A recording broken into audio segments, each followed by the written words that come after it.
हर कहानी कुछ कहती है। आइए सुनते हैं आज की कहानी क्या कहती है। सच्ची शिक्षा। एक समय की बात है, किसी जंगल में एक साधु महात्मा का आश्रम था। जंगल के बीचों बीच आश्रम बहुत ही रमणीय एवं मन को शांति प्रदान करने वाला था। साधु महात्मा उस आश्रम में अपने शिष्यों को विविध विषय आदि पर शिक्षा प्रदान किया करते थे। सभी विद्यार्थी उन साधु महात्मा की बहुत इज्जत करते थे एवं उन महात्मा की चर्चा दूर दूर के राज्यों में होती थी। एक दिन दो युवक उन महात्मा के पास आए और उनका शिष्य बनने की इच्छा व्यक्त की।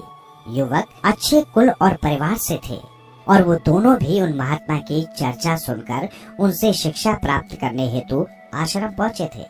महात्मा ने सोचा कि इन्हें शिष्य के रूप में स्वीकार करने से पहले इनकी छोटी सी कसौटी की जाए और उन्होंने उन दोनों से आश्रम के कमरे में रखे दो मिट्टी के कबूतर लाने को कहा।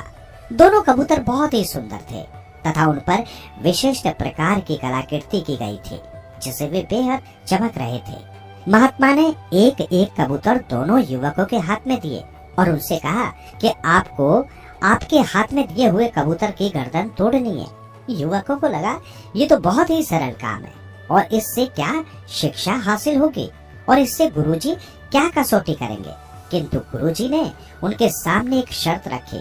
महात्मा ने कहा कि आपको इन कबूतरों की गर्दन तभी तोड़नी है जब आपको कोई देख न रहा हो।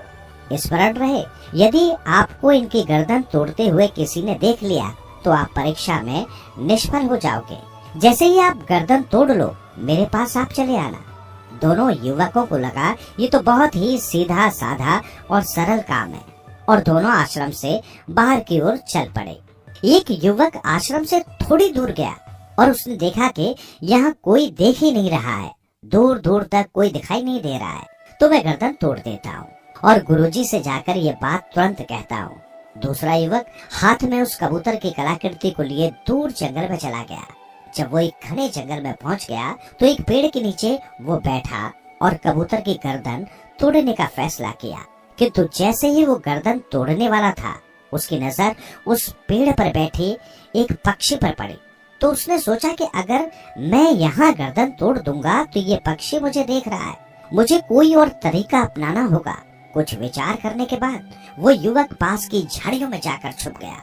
उसे लगा इन झाड़ियों में मुझे कोई नहीं देखेगा और मैं गुरुजी का दिया हुआ काम पूरा कर पाऊंगा।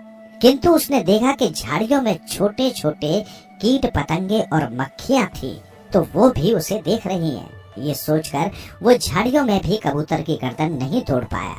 कुछ समय विचार करने के पश्चात उसे एक उपाय सूझा। उसने एक गड्ढा खोदा और उस गड्ढे में बैठ गया। अब उसे लगा कि मुझे कोई नहीं देख रहा है, तो उसने उस कबूतर की कलाकृति की गर्दन तोड़ने का फैसला लिया। किंतु उसे एक विचार आया कि अगर मैं इस कलाकृति की गर्दन तोड़ दूंगा तो इस कलाकृति में जो आंखें बनी हैं वो मुझे देख रही हैं। और यही सोचकर उसने उस कलाकृति पर एक कपड़ा डाल दिया और जैसे ही वो उसकी गर्दन तोड़ने को हुआ, उसे ख्याल आया कि मेरी आंखें तो मुझे देख रही हैं इस कबूतर की गर्दन तोड़ते हुए। तो उसने अपनी आंखें बंद कर ली। अब युवक को न ही कलाकृति की आंखें देख रही हैं, न उसकी खुद की आंखें उसे देख रही हैं। और वो जैसे ही गर्दन तोड़ने को हुआ, मानो उसके अंदर से आवाज उठी कि अरे मैं तो देख रहा हूँ, और वो आवाज उसके हृदय की थी। मैं तो देख रहा हूँ। अब वो युवक पूर्णतः समझ गया कि गुरुजी की कसौटी किस शिक्षा की तरफ इशारा कर रही है।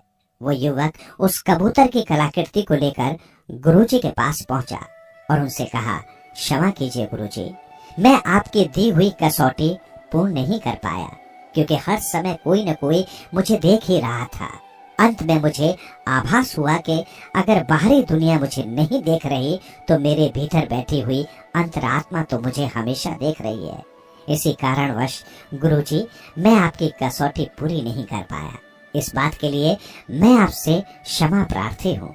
गुरुजी ने कहा, हे नवयुवक, तुम इस कसौटी में असफल नहीं किंतु पूर्णतः सफल हुए हो और यही शिक्षा इस कसौटी के माध्यम से मैं आप दोनों को देना चाहता था।